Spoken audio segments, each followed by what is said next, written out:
Day 7 of Tory Lanez felony assault trial concludes. Here's a recap. All right, guys, I was inside the courthouse today, and for the majority of the day, we heard testimony from the key witness here, Sean Kelly. Sean Kelly is the gentleman whose home is right on Nichols Canyon, who was able to see from his balcony the events that happened on July 11th. He testified that he saw two women fighting, and that is what woke him up in the middle of the night. He also called 911 and told them that he, quote, saw two women fighting, and he also heard gunfire. Now, in court, he said that it was more like fireworks. He wasn't really sure if it was gunfire or not. He said he saw Tory angry and aggravated with something in his hands, and he also saw Megan make her way across the street where they all began to attack her. This was his testimony. After his testimony concluded, the defense brought in two other witnesses, Officer Diaz and Officer Stogner.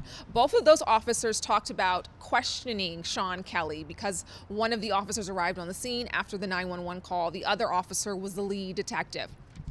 They both pretty much corroborated Sean's story, and they did say that he initially told him that he saw two women fighting, and he saw Kelsey, the woman he called her the aggressor. He saw her near the muzzle of a gun when a shot was fired. So the prosecution also called a rebuttal witness. They called back Randy Zapata, who is the criminalist. They had him come back in just to refute some of the claims that were made by the DNA expert that the defense called in.